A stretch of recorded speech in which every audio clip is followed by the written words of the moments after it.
So in this video, we're going to dig into the Bohr model of the atom.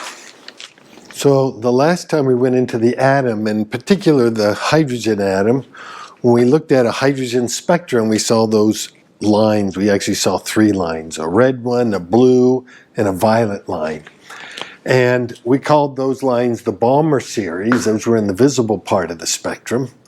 But we said there were many other series also. There was a Lineman series, which was in the ultraviolet part of the spectrum, a Patchen series, infrared, a bracket. There were more of them in here. Actually, this thing would actually go on forever.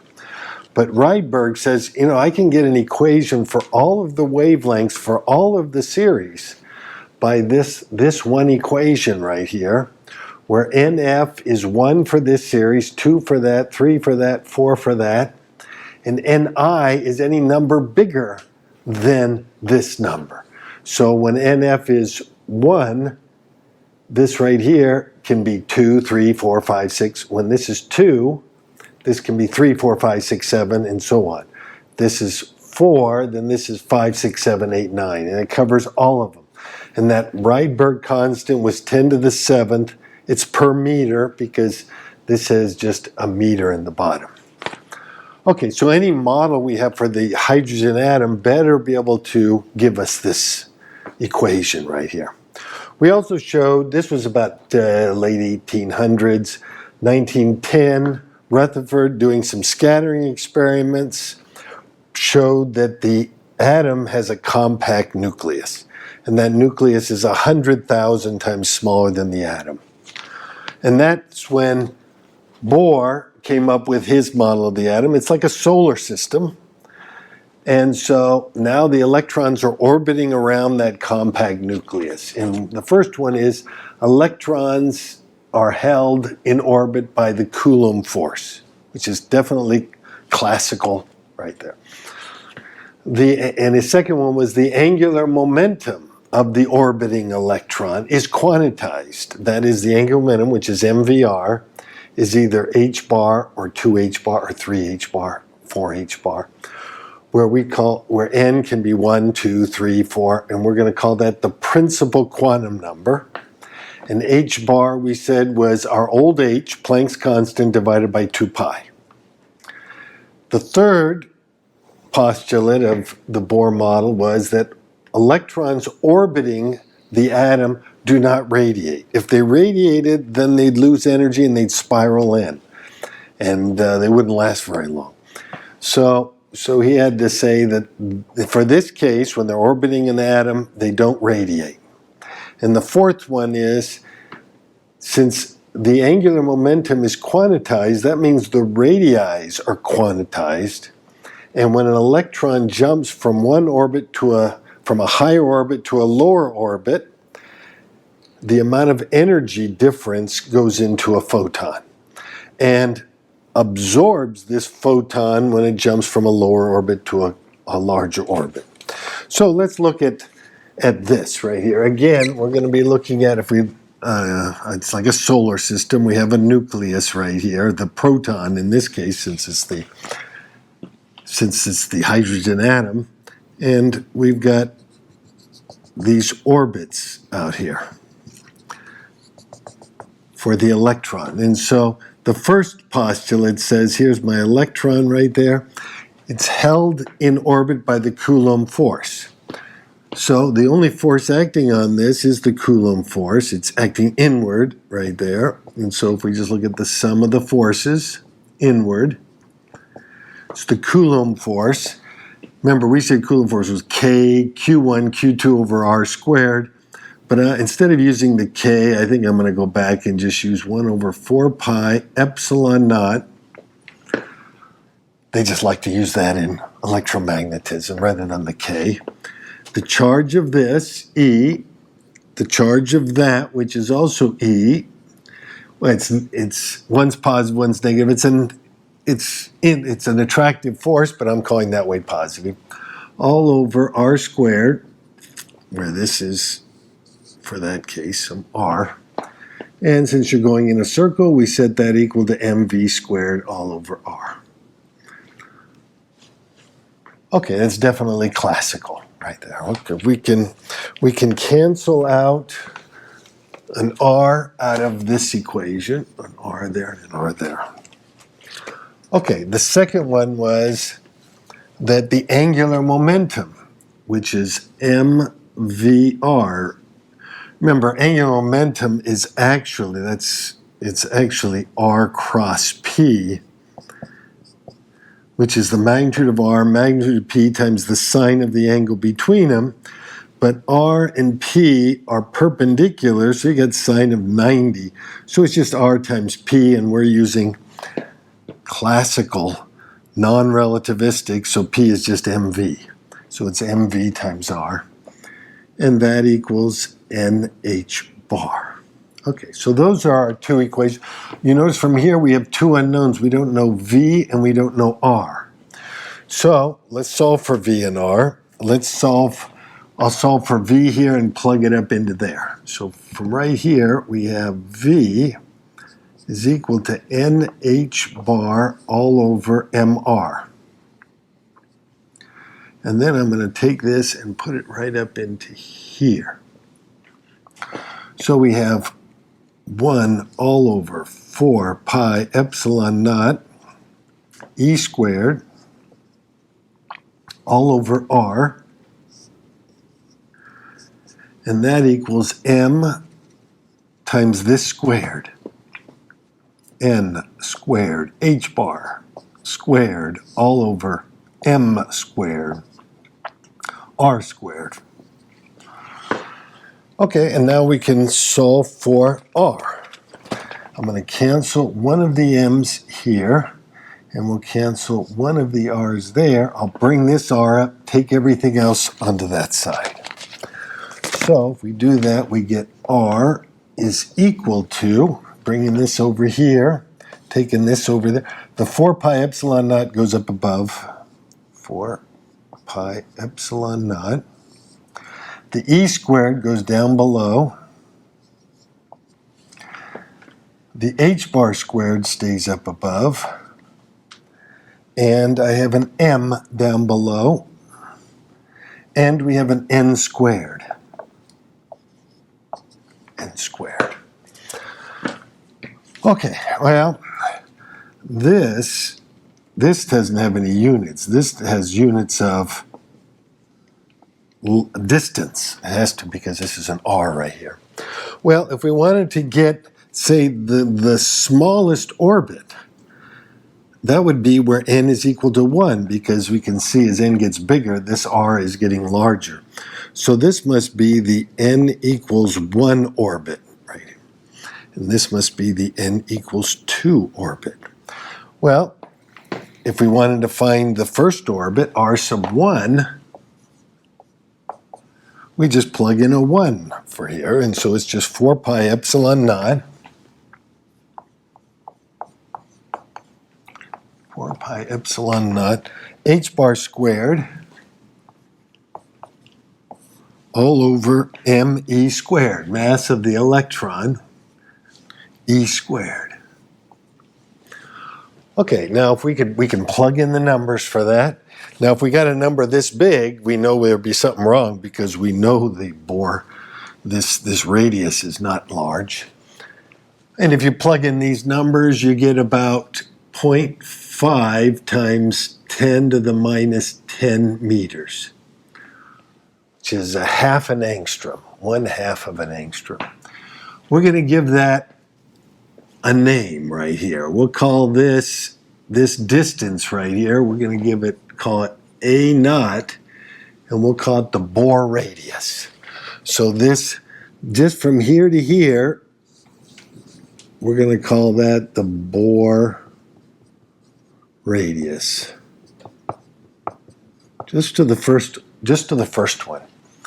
Well, if this is the Bohr, which means this is the Bohr radius, so it means we can say the r for any nth orbit is just the Bohr radius times n squared, where A naught is 0.5 times 10 to the minus 10 meters. Okay, so So we've got these, I can put a little sub n here because this is for the nth orbit right here. If you want to write it this way or you want to write it in terms of the Bohr radius. Now, what does this say? This says that if we were going to draw them to scale, the radiuses are getting larger and larger. They're going as a square.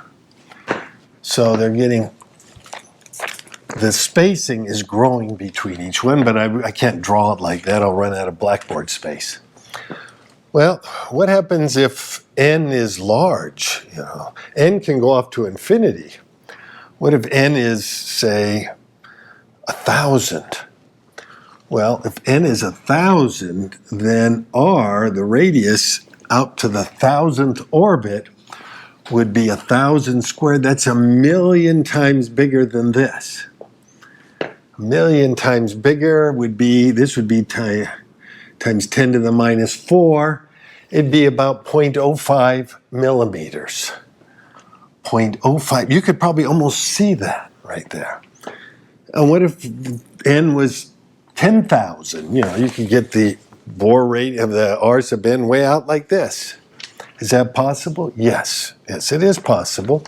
But we'll see later that they are just so unstable that it would be very, very difficult to do that. You're not going to be able to see it if it's out there. You can't see the electron. It's way too small.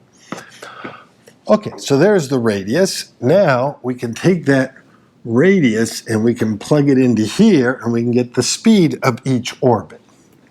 So V is equal to nh bar all over m. Instead of plugging in this r, I'm going to plug in this r because then I could maybe cancel some stuff. So if we plug in this r, we get 4 pi epsilon naught h bar squared n squared all over me squared. The me squared comes up above, me squared. Okay, so now we can cancel some stuff. We got an m here, we got an h bar, and we've got one of the n's right there. So since v is going to be dependent on the n, we might as well just say v sub n. Sorry, v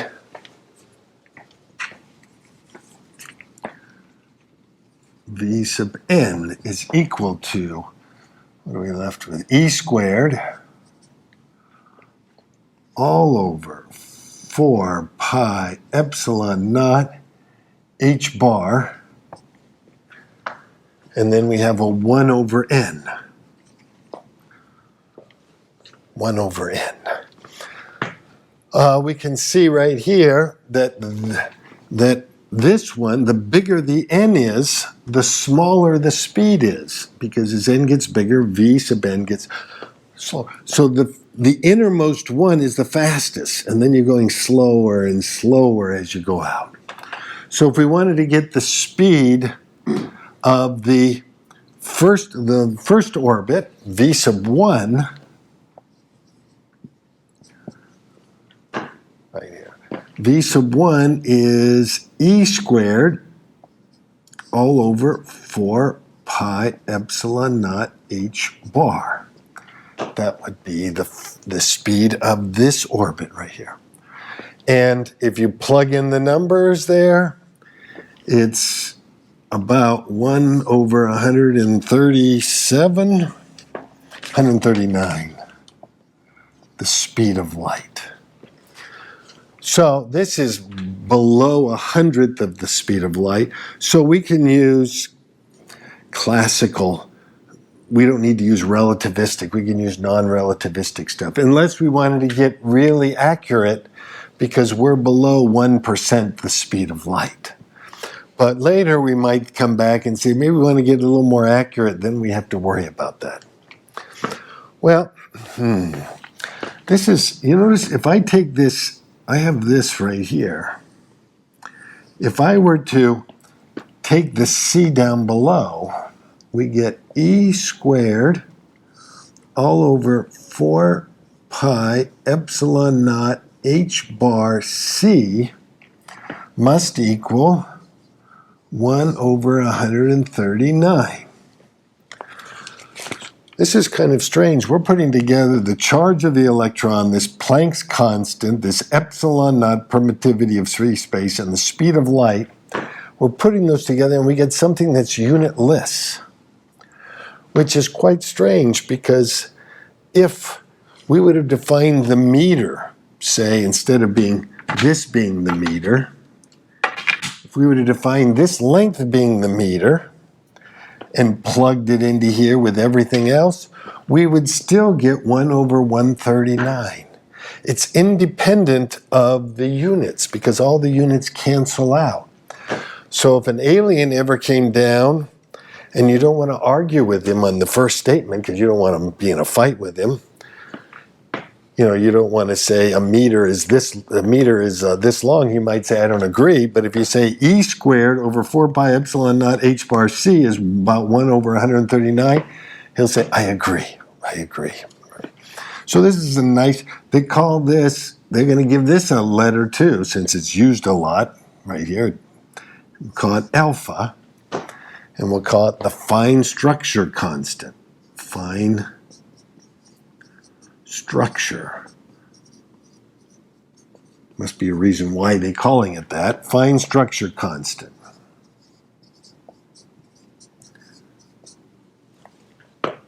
Okay, so that means we can say the V for the nth orbit, is, well, if I put a C over C here, then that's just alpha C. So we just get alpha C all over N. So there it is if we wanted to write it in compact form. Otherwise, it's this one right here if you want to write it with all the constants, or just in terms of that right there, V sub N. Okay, so there is our, so it just says we don't have to use relativity here. Now we can ask we're actually going to call this lowest orbit the ground state. Why? Because we're going to see that if we look at the energy, this is all non-relativistic. So all we have is kinetic energy, which is 1/2 mv squared. We're not going to use the relativistic one. It's 1/2 mv squared, and then we've got potential energy. If you remember from electromagnetism, it's just minus 1 over 4 pi epsilon naught E squared all over R. Remember, it's just like the force, except the force is over R squared, and this was a minus, and it's 1 over R. Okay, so there is our energy right there for each orbit. And if we plug in our V's and our N's, so the nth orbit would just be V sub N and R sub N. So let's plug those in. We get 1/2 m. Instead of plugging in that one, I'm going to plug in this one, so hopefully I can combine terms. We get this squared. So it's e to the 4th all over 4 pi epsilon naught quantity squared. I like to keep that together. 4 pi epsilon naught quantity squared. H bar squared. N squared. Okay, minus 1 over 4 pi epsilon naught E squared all over R sub N. R sub N, we're using this one right here. 4 pi epsilon, this is all in the denominator, so we got a 4 pi epsilon naught, which means I get another one. We get an H bar squared.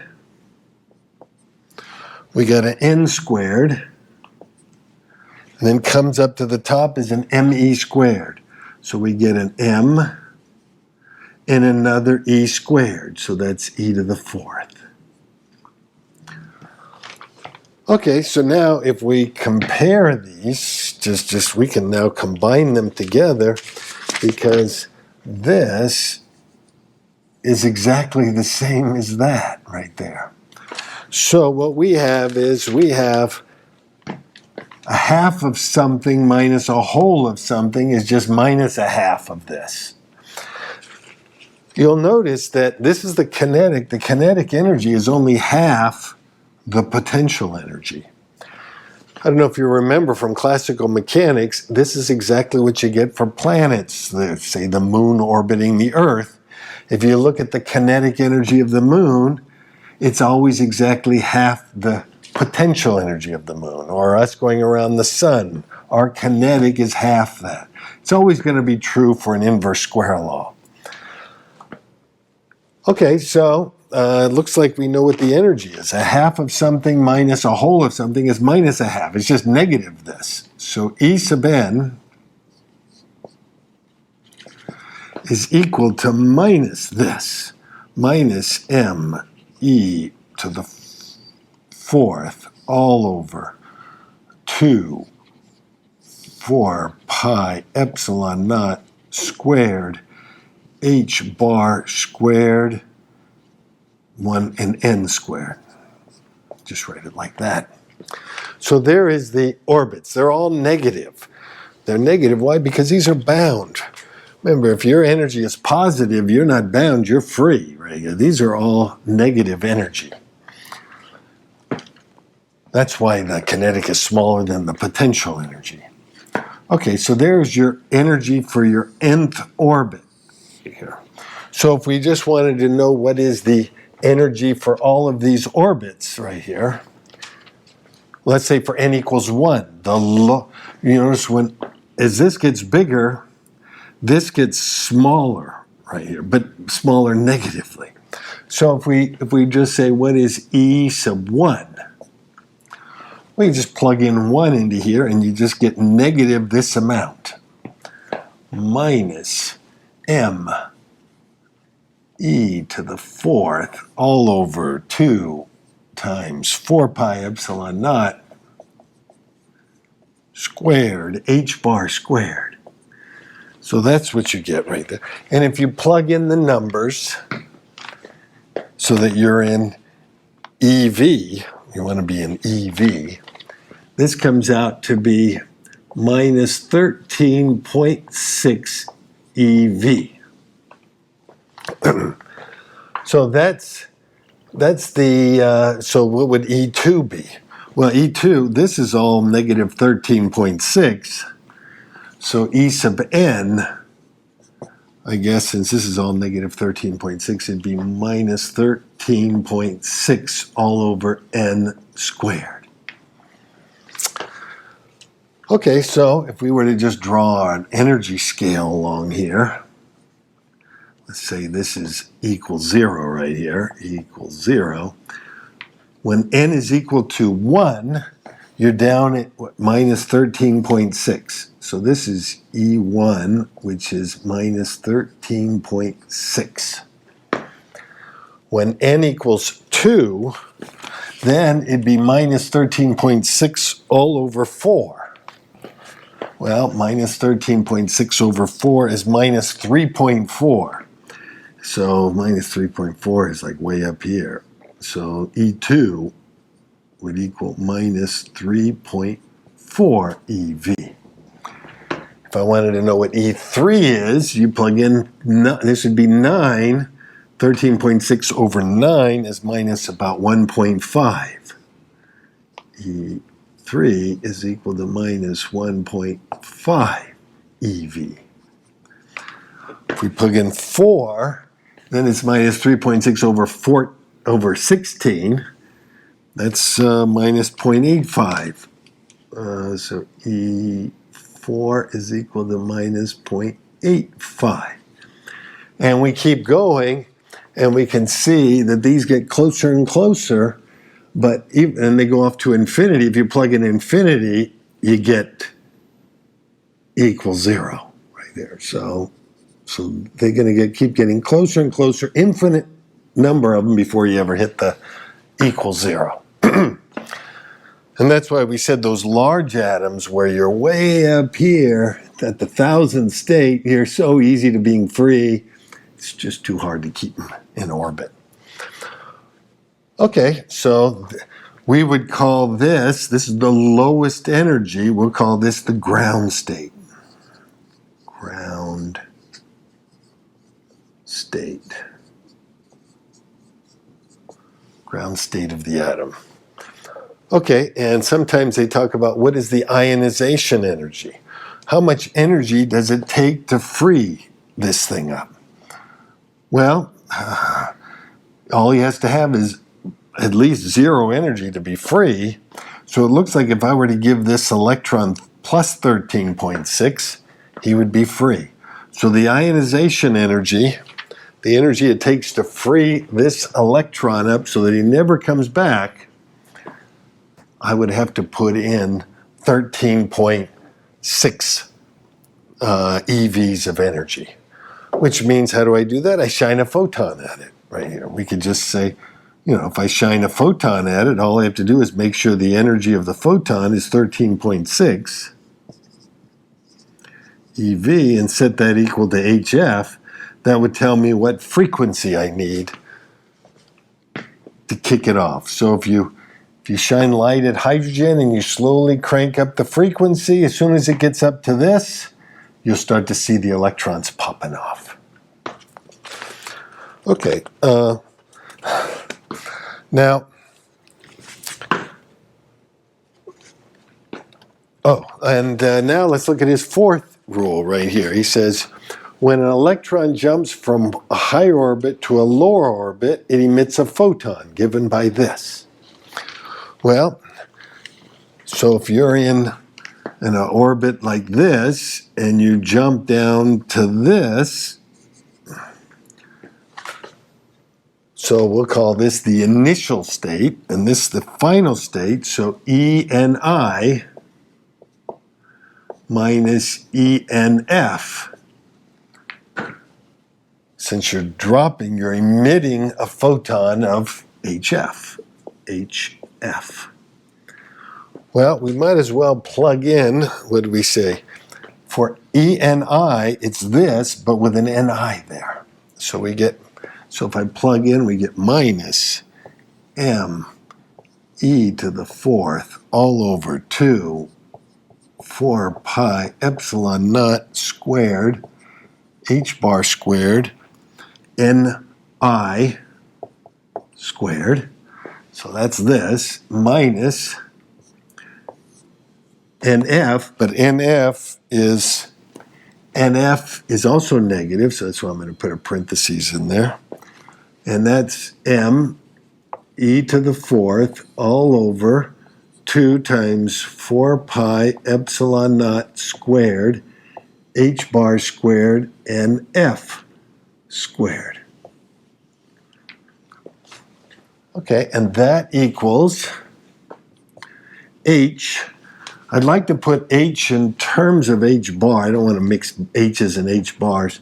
So what I think I'll do is I'll divide by H. If I divide by 2 pi and multiply by 2 pi, then this is, so H is equal to, that's H bar, and that's 2 pi. So H is just 2 pi H bar. Okay, so we can just write this H right here is H times 2 pi. Instead of writing frequency, we'll say C over the wavelength.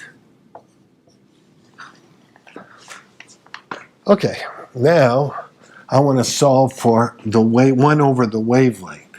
So I'll put it on this side. 1 over the wavelength equals. Well, here, this is a positive term. This is a negative term. And I'm going to factor out everything I can possibly factor out. Well, I can factor out the M e to the fourth all over 2 times 4 pi epsilon naught squared h bar squared, but I'm going to bring this down below, so it's an h bar cubed. We get another 2 pi down below here, so I'll just write 2 pi. and we get another C brought down below. And then we still got left, this was the positive term, 1 over NF squared minus 1 over NI squared.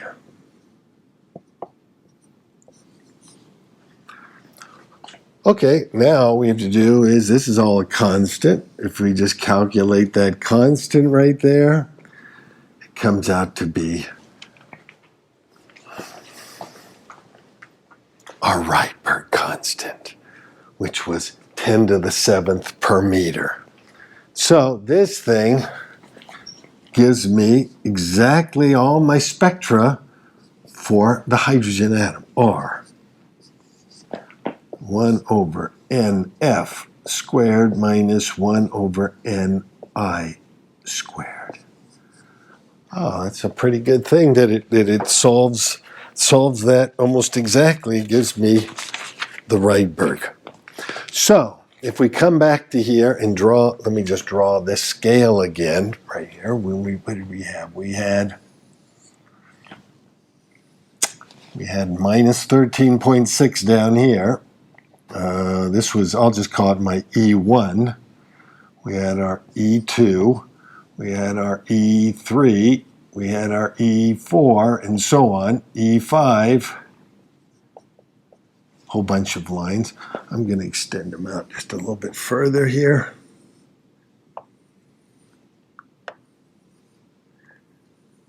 Okay, so all jumps to the first orbit, so this jump from here down to here, or this one, or this one, or this one, or the infinite more that are up there, all jumps to the first orbit.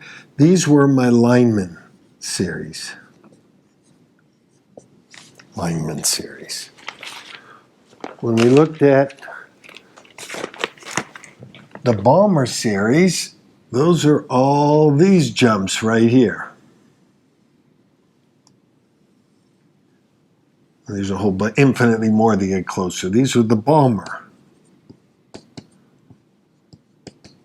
And that, when we looked at the spectra, that red one we saw was actually this one, from 3 to 2. We also saw a blue one that was from 4 to 2. And we saw a purple one that was from 5 to 2. And we couldn't see the others because they were outside the visible part of the spectrum. So these three were the Balmer series. Okay, well, if we go to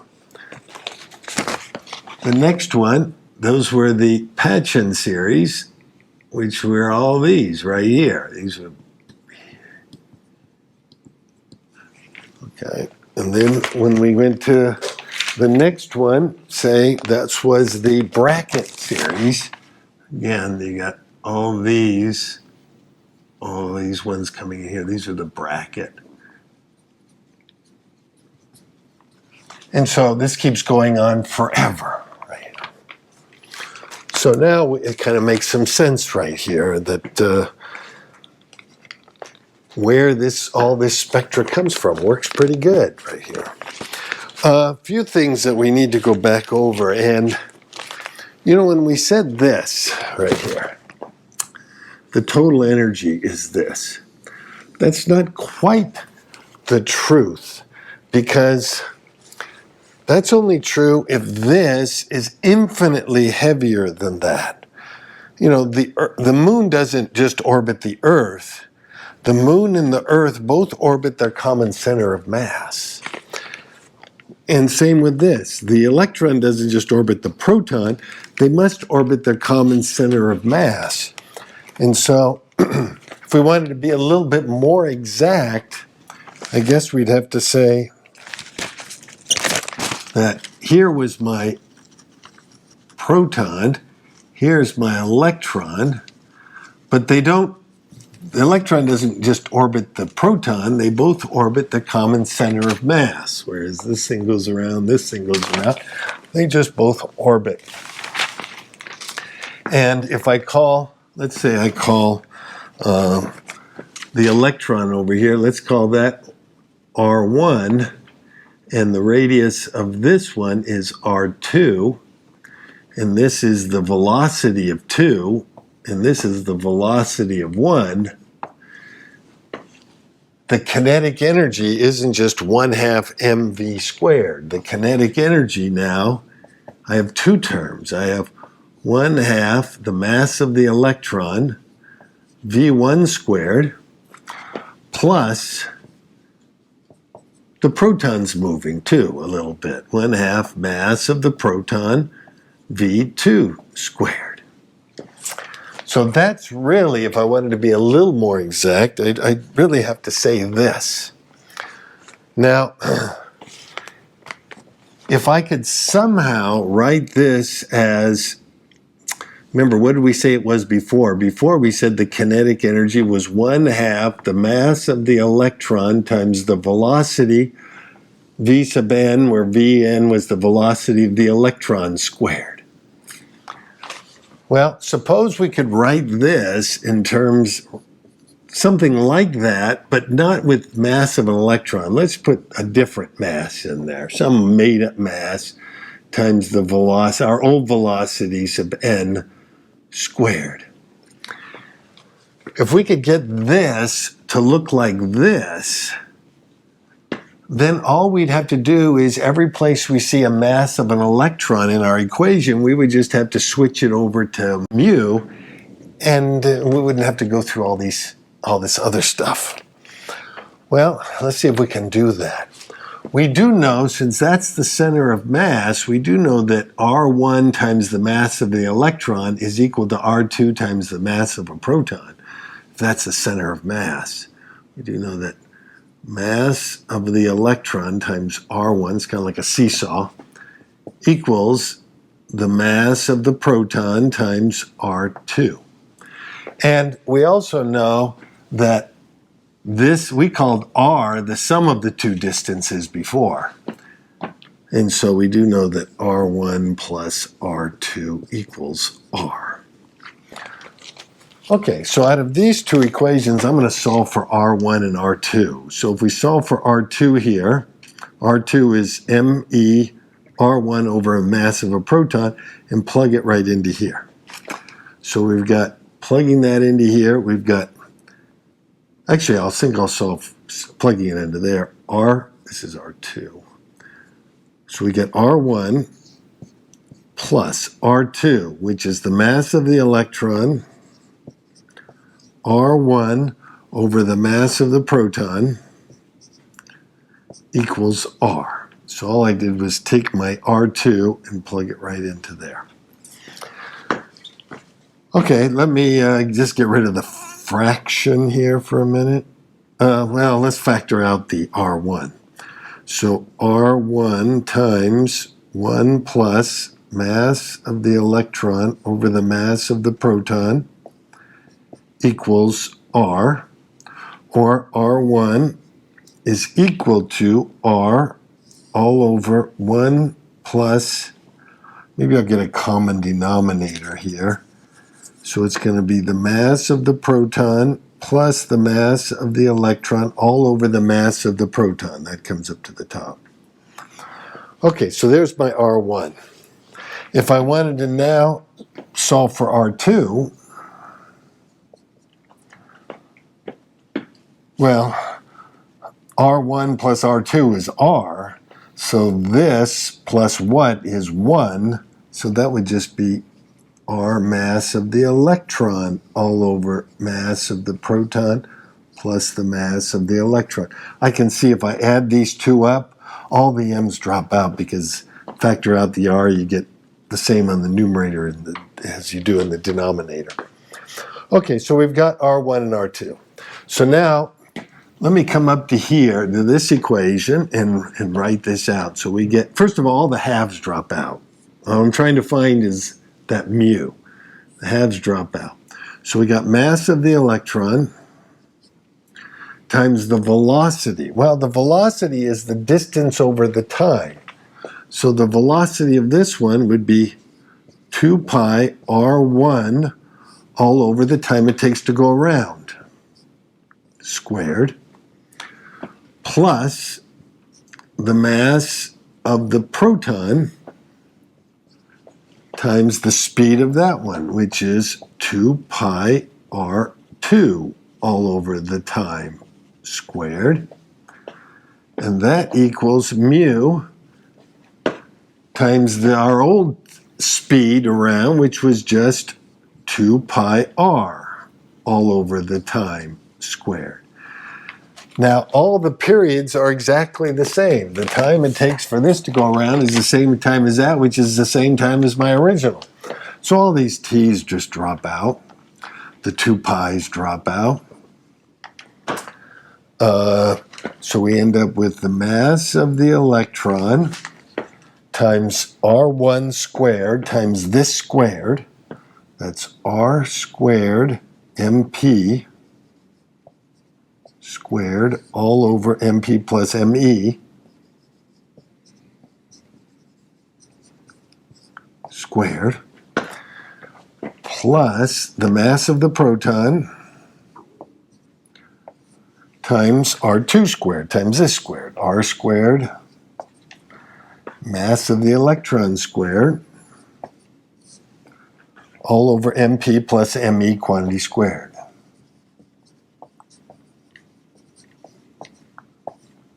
Okay, and that equals mu r squared. Oh, okay, well, what cancels out? Looks like all the r squares drop out.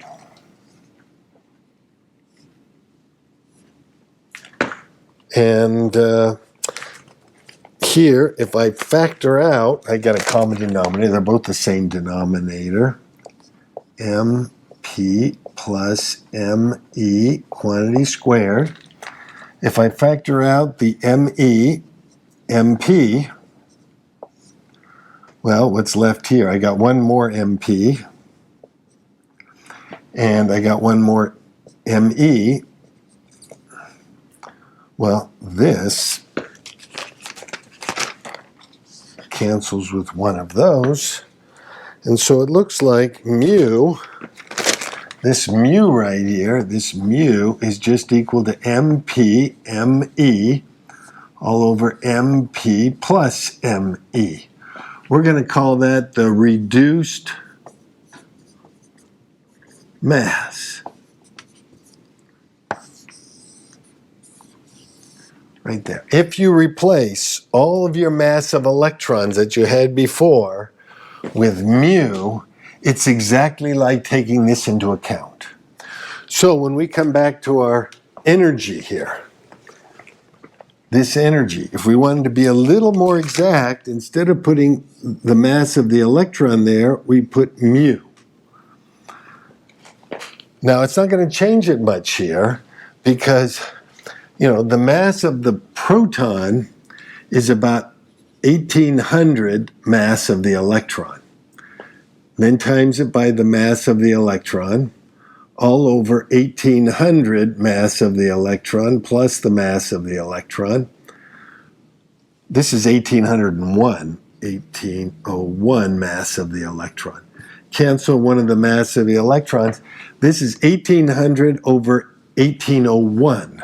So what we're talking about is 1800 over 1801 mass of the electron. Well, what is that fraction right there? I think it's something like, that's like this is 0.9994 times the mass of the electron. So it's not going to make much difference here. This is a very small, remember before we put in this, now you put this in there, it's not going to really change it much. But it's going to make a much bigger difference if we were to put, say, instead of having an electron here in orbit, what if we put a muon in orbit? If you put a muon in orbit, a muon is 205 times heavier than this. And so if you plug in the muon, then you'd have the mass of the proton, mass of the muon over the mass of the proton plus the mass of the muon. It would bring this down. You notice it's always reducing it right there. What if they were the same size? What if it's two objects of the same size? Well, this were just m times m over m plus m. Well, m plus m is 2m, and this is m squared over 2m is m over 2. So if they're the same size, it would be half the mass you would put in. So, and it will never get less than that right there. It's always going to be between half the mass and the full mass. So all of this looks pretty good right here. Works out really good. But there are some problems with it. It looks so perfect right here. First of all, it doesn't work when you got multi-electrons. So when you get to helium is not going to work. Unless you were to pull one of the electrons off, so it only had one electron around it, so you had helium with just one electron, then it would work right there. And the only difference is, if you had that, then your mass, well, when you came back here to your force, your mass would be bigger right there, because now you've got the proton, you have 2 protons in there, and you might have some, you got the whole nucleus in there. If you have, and then you also have more charge because you have one electron in the orbiting, but you have, remember, it's atomic number of 2, so you'd have 2 protons in the nucleus, so you'd actually have an extra, you'd be 2 there for helium. And if it was lithium with 2 electrons gone, so you only have 1 electron left, then it'd be 3, and so on. And so for any place on the periodic table, usually they use the atomic number as Z. If you kick out all the electrons by just 1, then I guess this would work pretty good right here, where Z is the atomic number.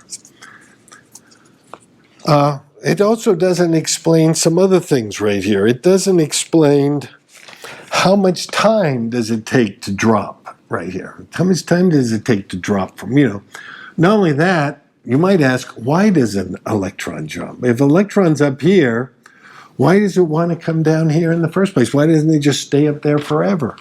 I mean, this has actually, if you look at it, you got the proton and you got the electrons out here in this orbit right there. And this is the other case where you got the proton and it's down in a low orbit, and you got the photon going away. This has the same energy as that right there. You might say, well, why does it go from here to here? Why didn't it just stay there forever? Well, it's kind of like if you ever go to a farm, and let's say you have a pasture right here, big pasture, and then connected to the pasture, there's like a little teeny pasture, a little holding tank right there. And let's say you got a crazy horse that runs all the time. He's just constantly running. Now, if you were to put the horse in there, my horses will look like people, I guess. If you put the horse in there and then come back, say 15 minutes later, I guarantee you won't see that horse in that part of it. He'll be out here someplace. If you put him out here and you wait 15, he's probably still going to be out there. If he's just running around constantly, the odds that he's in there is pretty slim, because there's not many chances, not many places for him to be in there. There's a lot of places for him to be out here. Well, that's the same thing here. You notice there's only one state where the electron is high and you have the proton here. But there's a lot of states like this, because the electron can be here, the photon can be there. Electron can be there, the photon can be over here. Electron can be there, photon can be over here, or over here, over here. So there's a whole bunch of states for this, and there's one state for that, and if they're equally likely, most likely you're heading for one of these right here. So that's why things drop in the orbit. It's more something called entropy. How some of these lines are brighter than others right here. This doesn't predict which ones are brighter than other lines right here. Also, some of these lines might be forbidden. They can't happen. And this thing doesn't predict the forbidden lines. We'll see there are some forbidden lines. So it answer a lot of things. Not only that, if you take one of these lines, let's say this line, and you zoom in on it really far, say a factor of 10,000, if you zoom in on this line, it's not just one line, it's actually some closely spaced lines right there. This is called the fine structure of the hydrogen. This doesn't predict that fine structure, but you have to look really close, 10,000 times inward. It's called the fine structure. Must have something to do with this right here, this constant right there. Also, if you take a look at one of these little lines right there, then the fine structure, and you zoom in another factor of 10,000, then that's even another group of lines. It's called the hyperfine structure. Again, this doesn't explain any of that right there. So hopefully quantum mechanics explains everything, but we're not into quantum mechanics. And one last thing here. Hopefully I have enough space right here. You notice so far, Einstein said light, which we thought was a wave, acts like a particle. So Einstein said light acts like a particle. He said E equals HF. Well, we also know that for a particle, E equals PC for a light right there, or HF, which is HC over the wavelength. If I just, from right here, you notice I can cancel the C's, the wavelength of light is H over the momentum, or the momentum is H over the wavelength. Either way I want to do it, right? And I'll write it the other way. P is H over the wavelength. Okay. But someone by the name of De Broglie, he said, well, if light, which we thought was a wave, is now a particle, maybe electrons and protons, which we thought was a particle, are actually a wave. So now he's saying that electrons and protons, which we thought were maybe they're waves. Well, what's the wavelength? Well, if we look at this same equation, it's no different. The wavelength would just be H over P. I just switch these two. So what De Broglie said is these electrons are really a wave, even though we thought they were particles, just like up here when we said light we thought was a particle is now a wave. And now we can explain why these orbits are quantized, because you know it's right here, if you have a wave that goes around, you have to have an equal number of wavelengths around, otherwise they don't match up. That is, the distance around 2 pi r has to either be 1 wavelength or 2 wavelengths or 3 wavelengths. It has to match up. So this has to be n wavelengths. Well, if you say wavelength is h over p, like we just said, n is equal to h over p, if you take this 2 pi and put it down below, and you take the p and put it up here and call it mv, you end up with mvr equals n h divided by 2 pi, which is nh bar, which is exactly what Bohr had said right here. So by saying that electron is an actual wave, explains this whole thing right here. Okay, so now we're saying that electrons, which we thought were particles, are now waves, and light, which we thought was a wave, is now a particle. Okay, so on the next one, we'll have to start looking at what is really the difference between the two. Okay.